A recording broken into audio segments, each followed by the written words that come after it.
but yes, I'll tell you. And Okay, well, let's jump right into that, and looking forward to hearing what you have to share.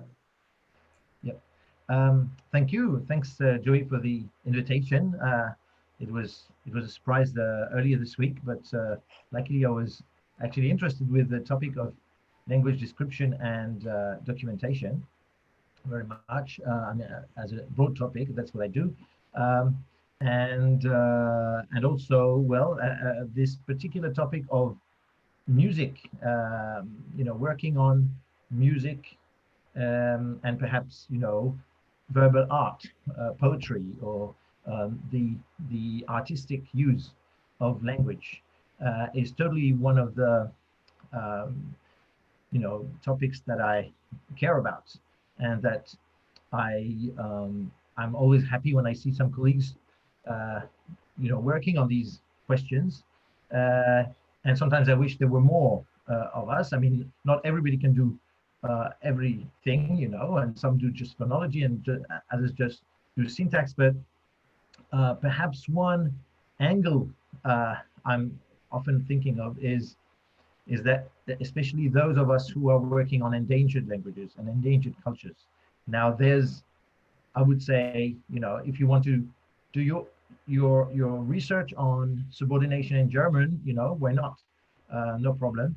But if you're going to be the perhaps the sole linguist, or person working on a culture which is perhaps soon prone to disappearing or to being forgotten because people change languages and people move to the city, and cultures are quickly changing, then it's kind of an even better thing if not only do you record data, linguistic data on subordination and stuff and linguistics, which is also perfectly fascinating, but also don't forget that language is not just about providing linguists with data. It's also used in a society for its obviously its communicative functions, its pragmatic functions, and also its artistic, you know,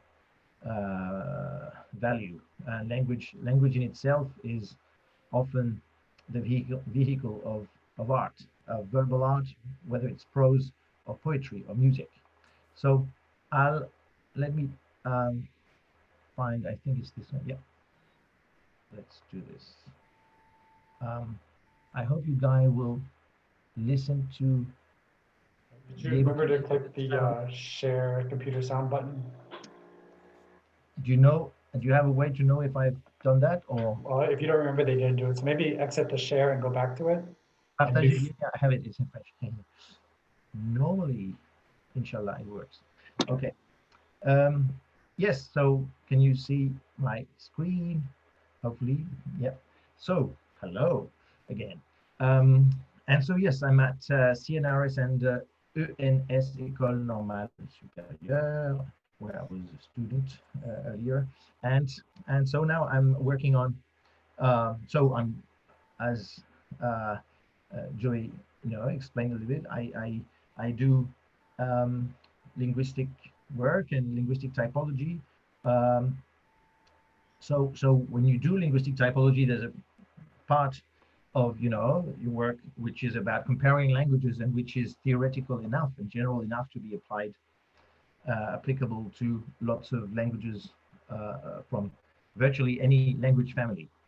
That's what we think about when we try and think what is an adposition, what is a serial verb across language families.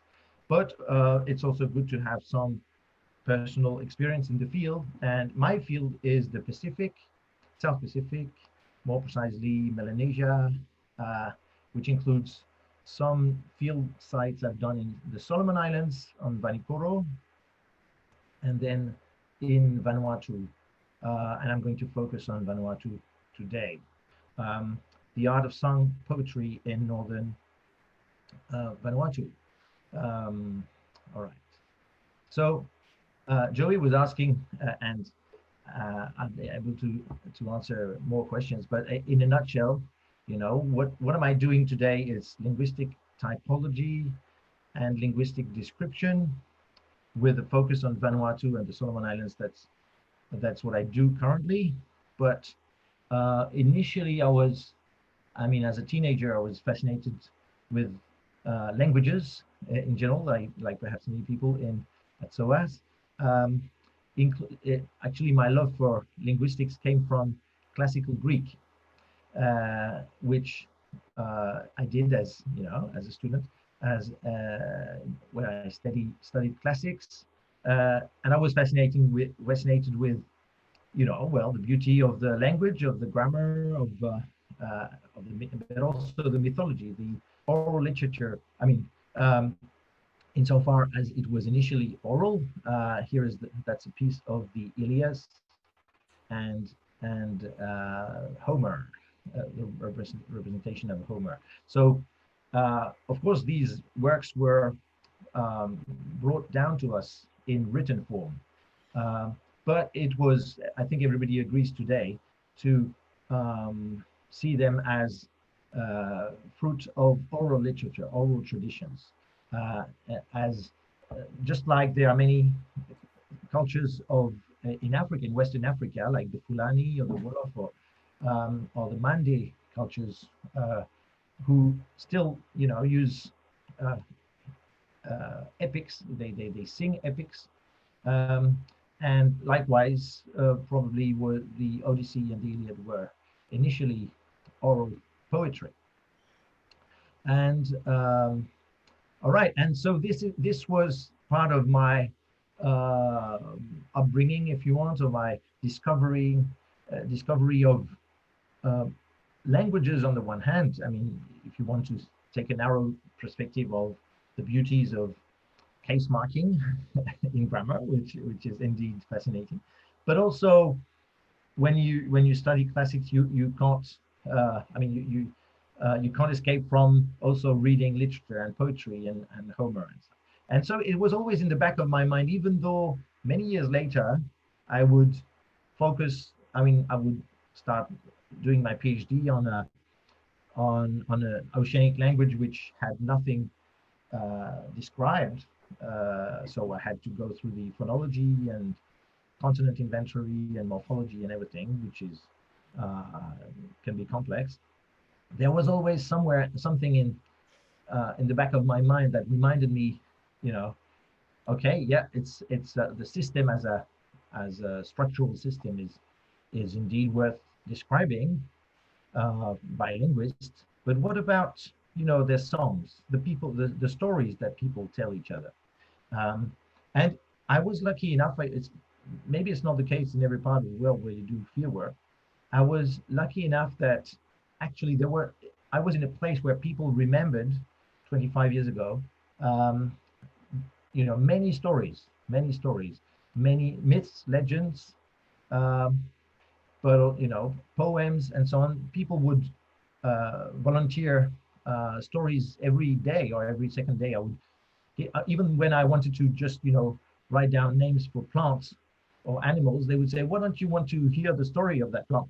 So it was great. I'm not sure that if I went back to the field, next year, would I be so lucky because changes times are changing at the moment, and and there's and I actually the last time if you one of the last times I went there 5 years ago, I realized that the teenagers there didn't know the name of their main cultural hero, which is Ikwet. So they knew about Mickey Mouse or other cultural heroes or Superman maybe, but they so oral history, oral culture can fade away quite fast. But I was happy to be able to record a lot, many stories and songs also when I was there. So I had this interest for Greek and Latin, classics, but also another part of me was into ethnomusicology, which I studied a little bit, whether it's ethnomusicology from Europe or from Africa. So when I got there to Vanuatu, I was already quite excited with discovering also the literature, what has been called so ethnopoetics, which I think is kind of behind the topic of the current sessions, right? on verbal art. So I went to Vanuatu, which is in Melanesia. On this map, on the small map, you see Australia and Papua New Guinea, the Solomon Islands, and Vanuatu. And so in the north corner of Vanuatu, you have these small islands with 9,000 inhabitants and 17 languages. So that's quite a linguistically rich area. Uh, and Motlap, if you see the on the top right corner, if you want here, that's where Motlap, the language Motlap is spoken by about 2,000 people, and it's the most spoken language in this area. Um, right.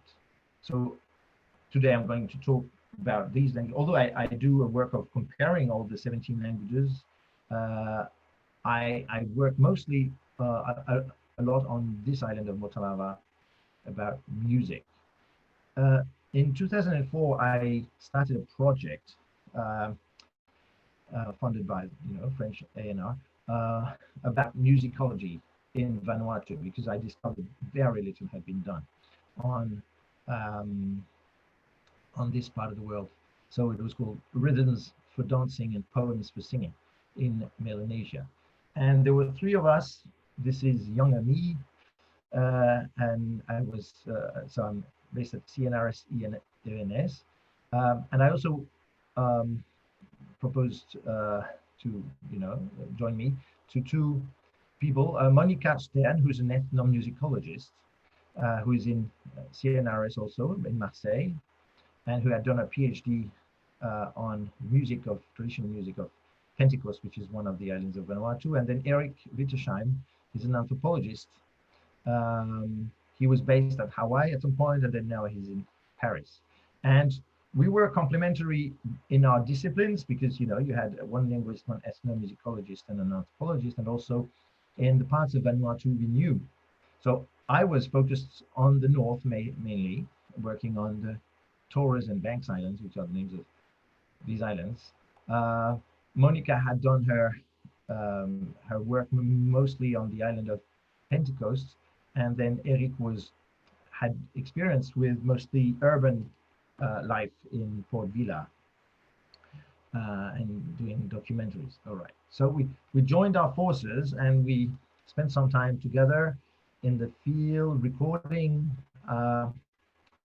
music, dance, sung, poetry, exploring musical practices, and as you understand, it's not just music per se, it's music and everything all the arts that go around music, which can include beautiful headdresses, created for dancers, or the art of just creating a musical instrument, or the lyrics of the songs and so on.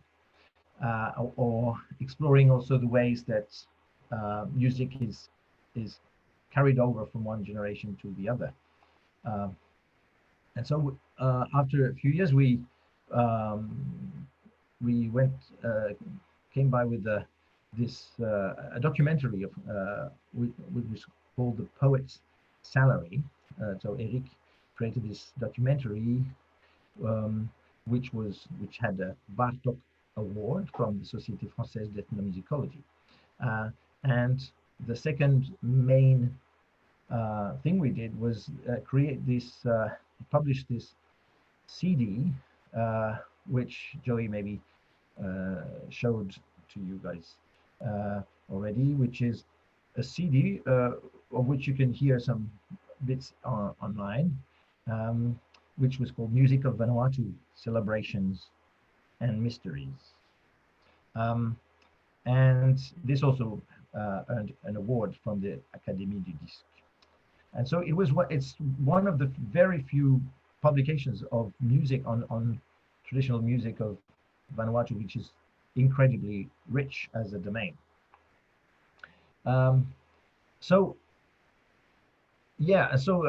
this discographic publication includes 41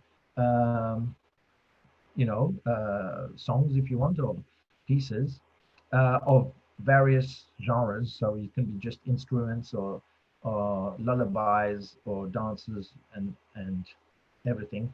And it also and it covers a fair part of Vanuatu archipelago based on our different sessions in the field. And then it also comes with a booklet, which is you can download in open access. It's 64 pages in French plus in English.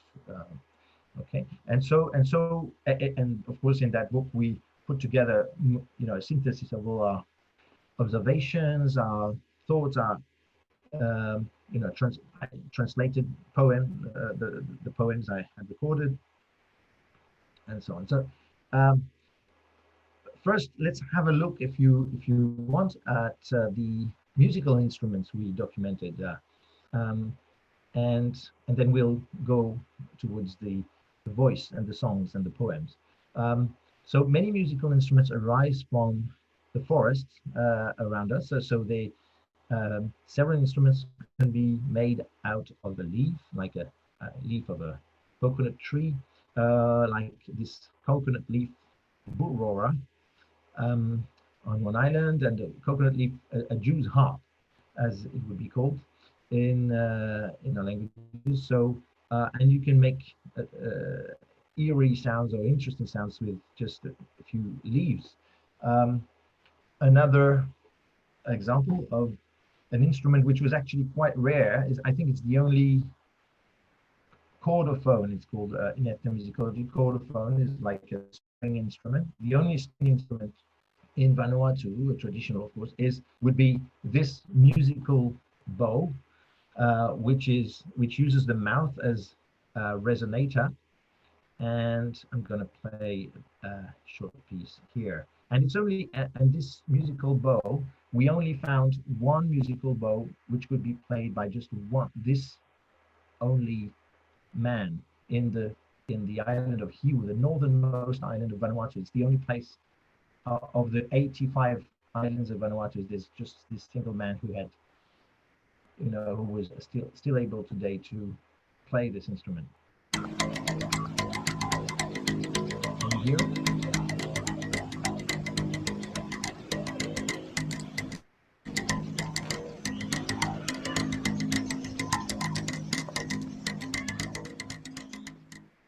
So it's a gentle, quiet sound, mysterious sound.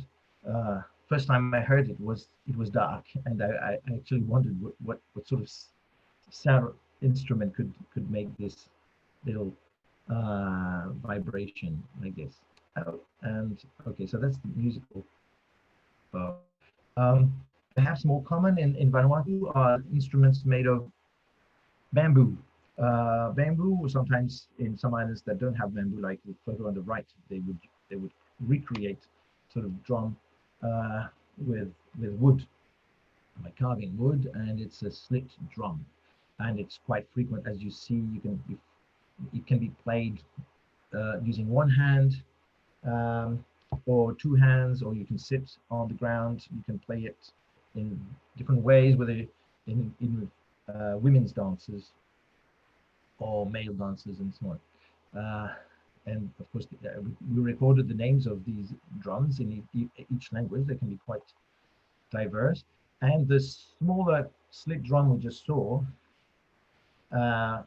is different from a larger slit gong, which is carved out a tree trunk, as you can see here. And so it's monoxylous, meaning carved of a single tree. It's not pieces of wood, nailed together, but it's one actual tree, like you would do for a canoe if you want. And it plays rhythms in a polyrhythmic meaning that you've got three men here playing it, and each one would play their own melody, or their one. It's not a melody in cases like this, but each one would have different rhythm.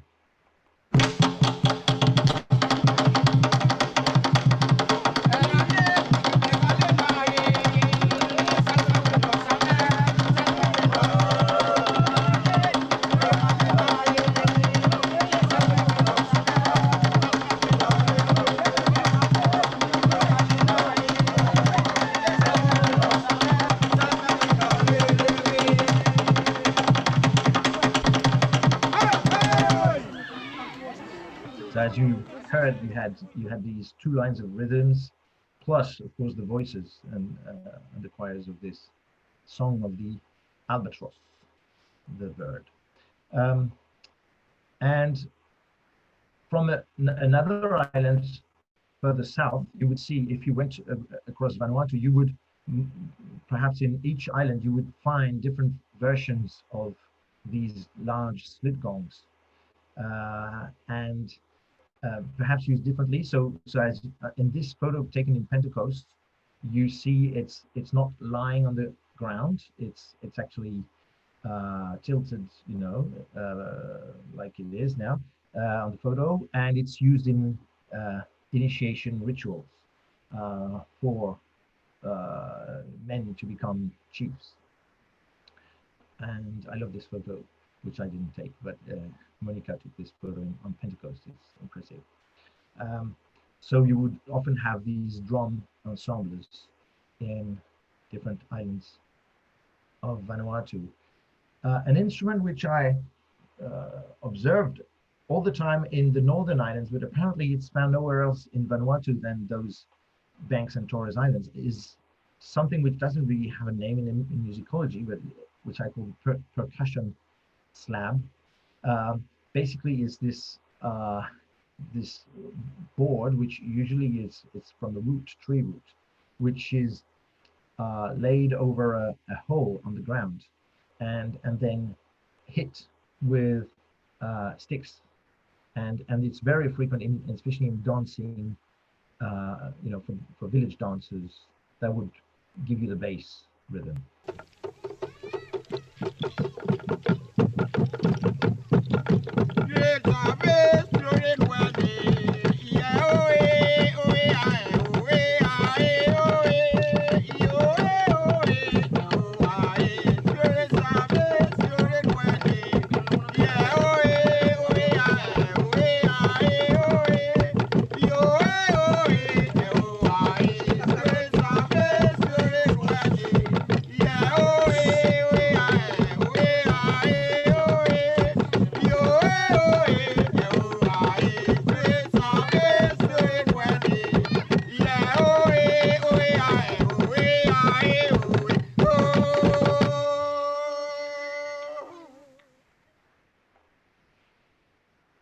The same instrument you see on this photo, which I took on the Independence Day, which is every 30 July of Vanuatu, and the whole village with men and women, they would be marching around the singers and the drummers while singing and dancing.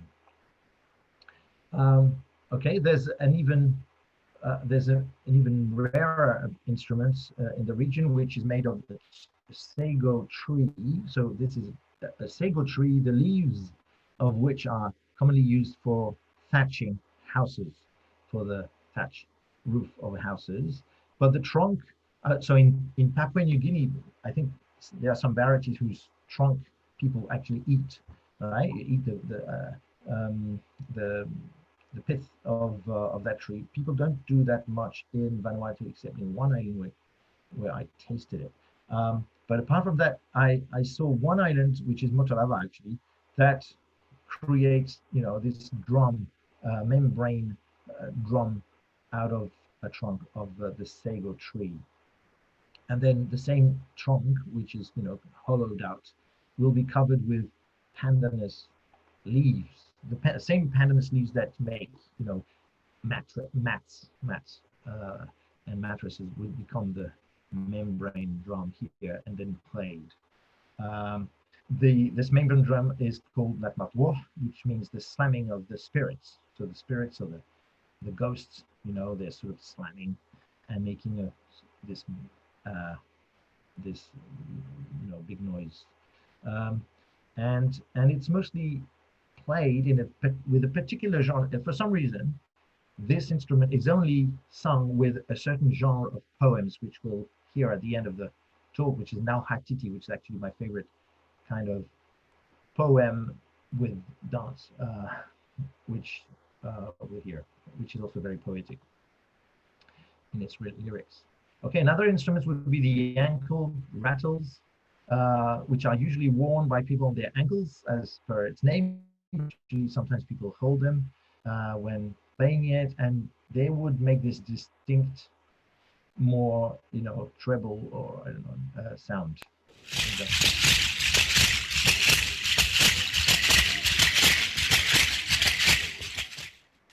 And some dances are mostly around this the mysterious sound of this these rattles, and other dancers would mix that instrument with the other drums and stuff. Okay, then we're coming closer to voices, and as a subtle transition towards lyrics and poems.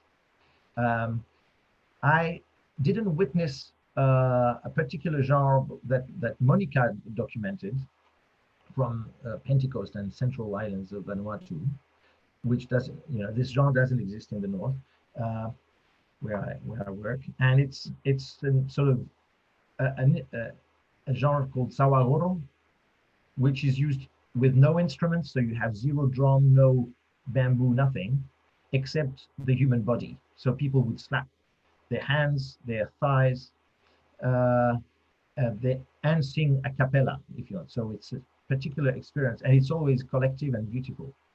Um,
I wish I was there.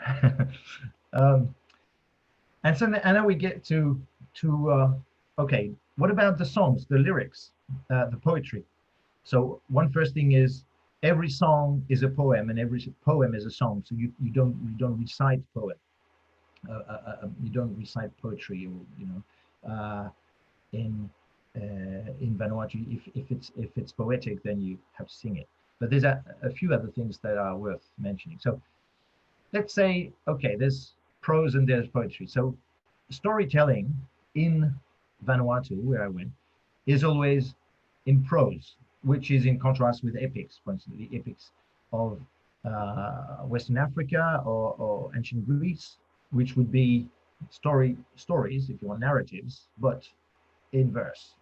Um, I didn't find that in Vanuatu, but you do have lots of myths and legends, um, origin stories, tales, and they're told in prose, but not just any prose. Obviously, you have to be a good storyteller, right? And a good storyteller knows how to choose literary words, or nice, what they would call heavy words, not just any random words used by children around, but a nice, there's a nice, sometimes there are synonyms in the language, and you would have just a bit like um, English or French would have some words which are more literary, or archaic, if you want. And then you would tell a plot with rhythm and wit. And so I've recorded 380 stories like this in Vanuatu. They're beautiful also in their own genre. They don't involve much music, except in some cases we'll hear soon, which are exactly the ones I was mentioning. That is, usually stories are just prose, and then sometimes they include a song. And okay, now we'll hear one in a second. When you hear a song, it's going to be poetic. Poetry is always sung. What makes a text poetic, on in Vanuatu? this question is interesting because it differs from culture to culture. In some cultures, you would have rhymes. You would have iambic pentameters, or you would have certain kind of metric structure which differs, which makes is a sort of giveaway sign that you're hearing poetry rather than prose. You don't have that in Vanuatu, but you would have metaphors, allegories, poetic figures that you only hear in songs.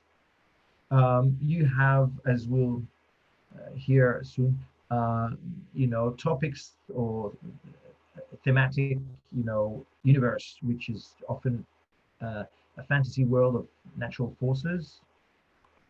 Um, and but then one thing which is, a formal objective, if you want, thing that is going to give away that you're listening to a poem as opposed to prose, is the fact that songs always use a special language.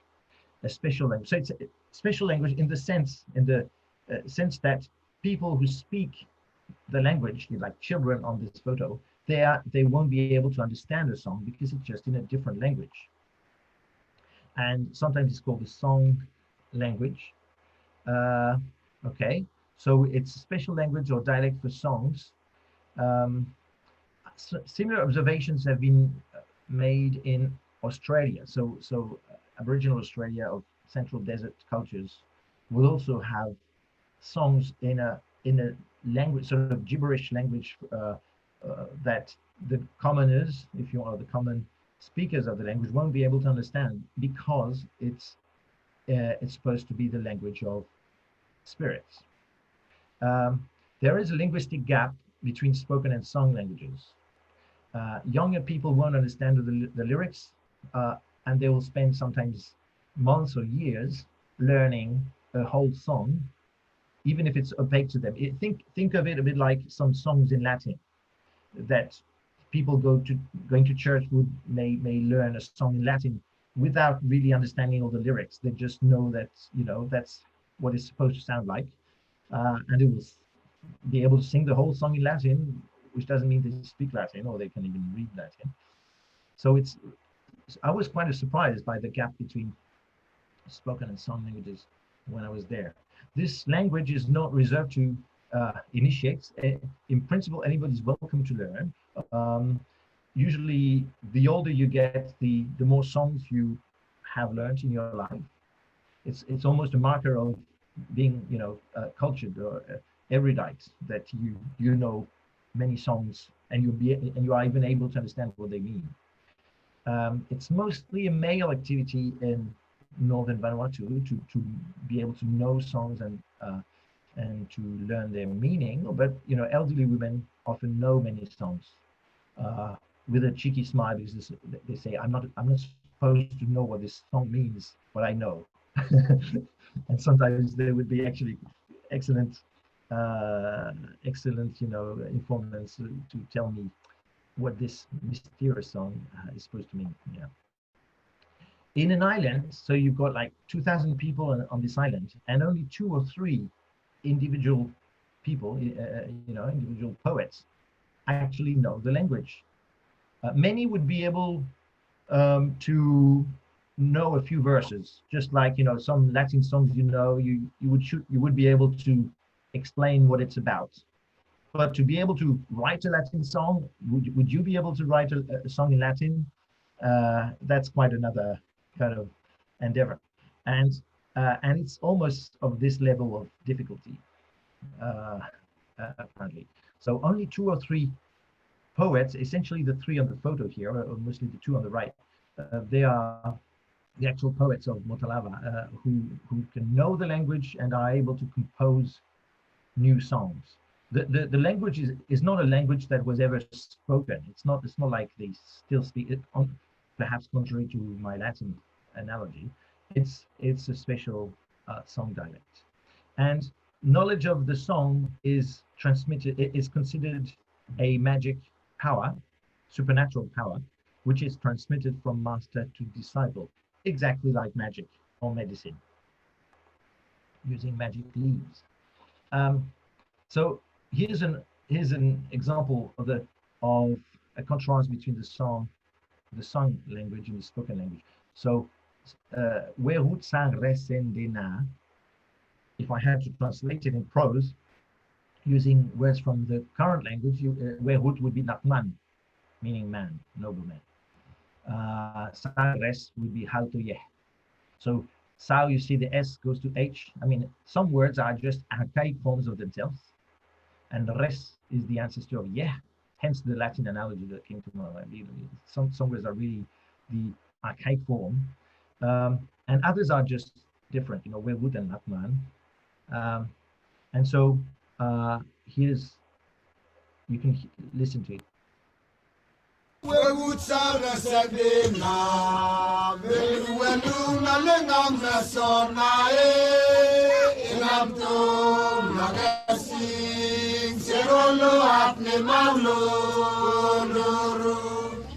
So as you can imagine, this it involves working on such poems involved a lot of work, much more than ordinary language, because I can speak the Motlap language, the spoken language, with this mysterious language.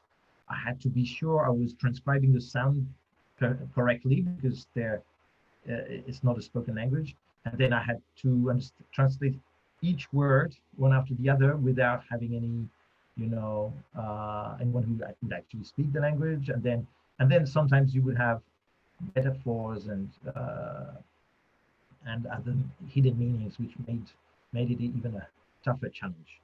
All right, and this poetic language is linguistically more conservative than the spoken language, as we saw with S had the spoken language has had S goes to H, that's sound change, but the poetic language has kept the old sounds.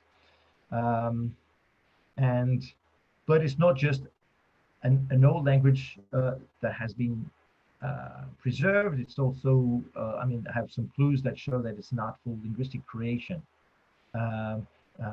One thing also is that songs are still today composed in that language. Actually, the one we just heard was composed in 2005, and our documentary was about the composition of this song for us.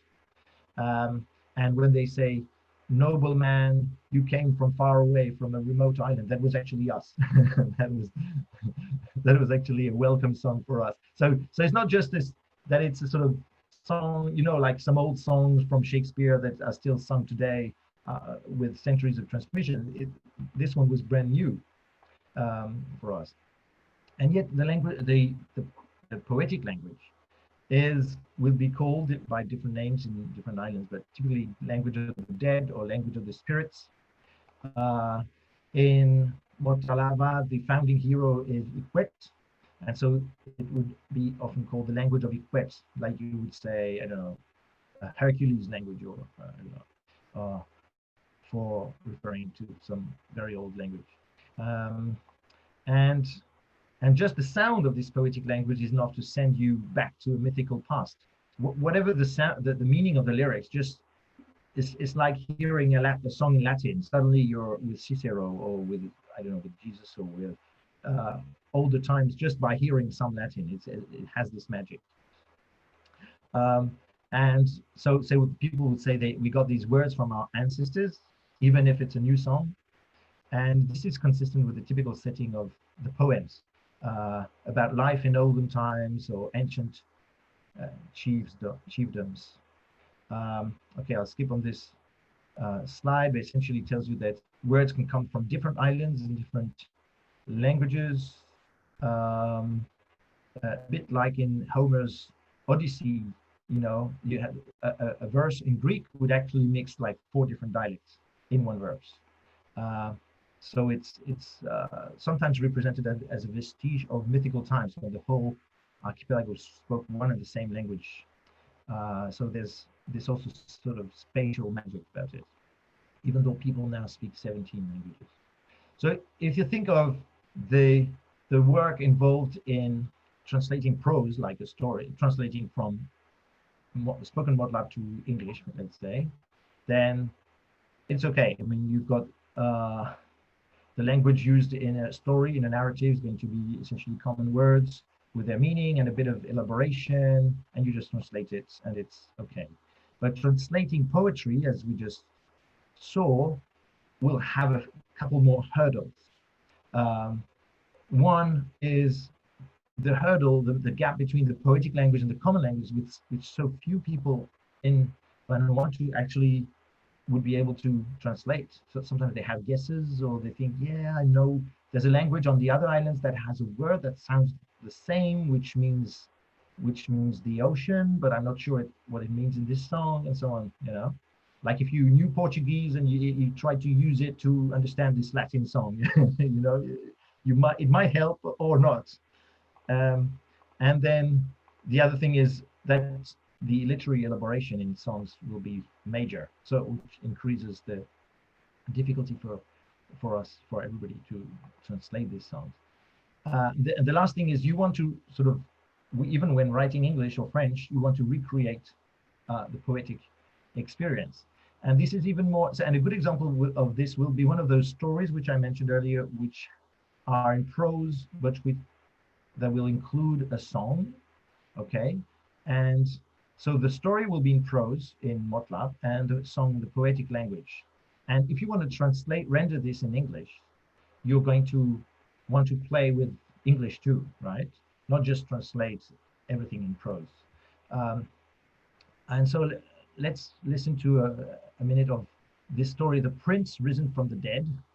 It's a story of a young prince who's in love with a beautiful woman, and a group of jealous men assault and kill him on the beach. And the dead prince, the soul of the dead prince, sings a song to the witch, who will find him and bring his body back to life. So the body is dead, if you want. The song, the soul still is able to sing. And so on the left here, you've got the whole transcription of the Motlap in prose and in poetry.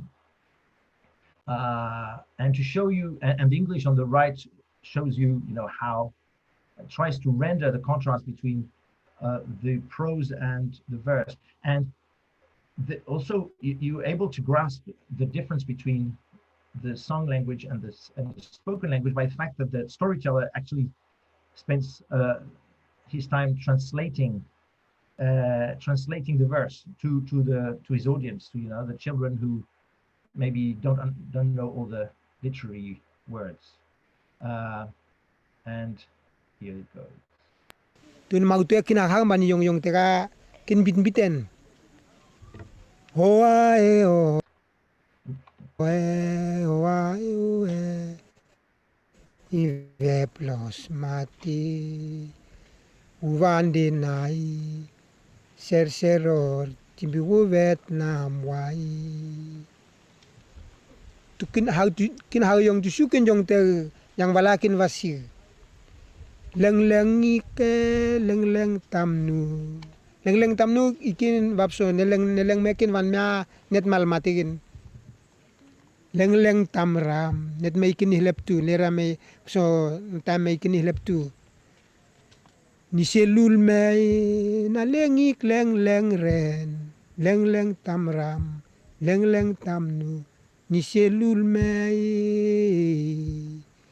ni wo tengi saprore at nginono ni yo yago e mame tenge surnai nakpui mati ni alengi ki leng na lengi ki matru tu mau tu kini yong te so dulu mgep kecik ngale vet namwa ki mem joy kim ba kecik tu kemalmat. Okay, so you heard this alternation, which is beautiful in itself, between the song and the story, and it's also alternation between two languages, and you have got this to and fro between this old language that comes from the Dark Ages, if you want. Hence my attempt to render it in with some sort of Old English, and that comes back to the narrative every time, a few verses. Okay, I was going to finish with a couple of poems. I don't know how, we don't have that much time, so I'll try and show a little bit the essential and go quick. So what makes text poetic is also, so essentially the song language, as you understood, it's quite important. It's just like our verse and our rhythm in English or French poetry is going to be the syllables instead of the metric. But it's the equivalent of metrics is really this poetic song. But also you have poetic themes, if you want. So the nostalgia of times gone by would be one of the three themes three themes or I would detect here. So, songs evoking earlier ways of life, ancient chiefdoms. So one song goes, there you stand hearkening, clanking your power, clanking your armlets, clanking the stones of your platform. Your voice has found its way to me. The crowd is gathered around you. My singing will bring you to the sacred money. I don't have time to go into the whole detail, but the sacred money, which is shell money, the stones, which is the platform of the chief, the armlets. This is all part of a decorum of ancient chiefs, which is not really visible today, but which is people remember in stories, in songs that, a few generations ago, chiefs would wear armlets made of a pig's tusk and a few other things that belong to the world of yesteryear. And then there's a fascination for the forces of nature and sensory impressions. All right. Here's an example. I'm lying and listening, hearing sounds all around. The breakers keep roaring upon the western cape. They shatter on the reef and pull back to the deep. And as they slam the cliffs and pound, their echo resounds all over the land. And so you've got this song of the breakers of the sea that pounds its waves upon the rocks. And you've got this beautiful song poems in Motla that highlight the sensory impressions. And then maybe a third theme, if you want, that is found quite often in poetry, I found, are the emotions, are the poet's emotion, which is of course so typical of lyric poetry. You can have love songs and jealousy songs, nostalgia, loneliness, or mourning, the death of a beloved person. And here I stare at the ocean, the tides pulling into the bay.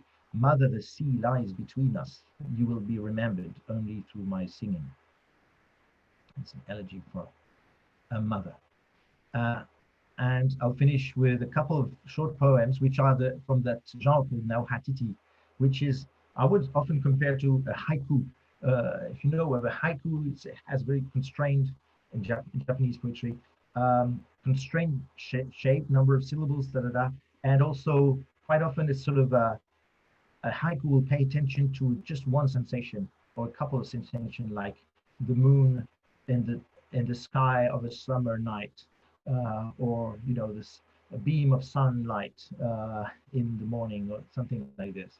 And now Hachiti, I found the same beauty in those songs. So this one is Rain. I could play it if we had time, but I'll play another one and then that will be our last bit for today. So rain, oh burst in yonder jungle, oh flow and bang, oh rain, oh drip drop on my roof. Rain pour and drill, oh drill, oh rainy, a. So it's really about the feelings of the rain and the heavy pounding of the rain on our roofs, right? Which of course evokes so well the tropical rains and their strength. And then the last bit here is an ode to the volcano. There's a photo here I took from one of the volcanoes of Vanuatu. Vanuatu has so many volcanoes, and this one is about the island of Ambring. And so you've got these 5 verses that are repeated in a structure of their own. So A, B, A, B, C, C, A, B. If I give a name A, B, C, D, E to each of the verses, you've got this structure, and that's the end of today.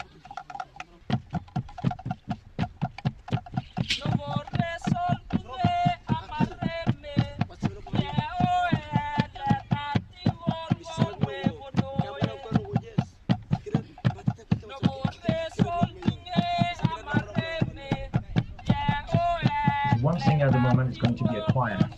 That's uppercase.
this is the drum which is played only with this genre of Nauhatiti. That's great. Thank you so much, Alex. Very fascinating and also beautiful at the same time. A lot of interesting analysis there, but also a lot of just art to appreciate aesthetically as well.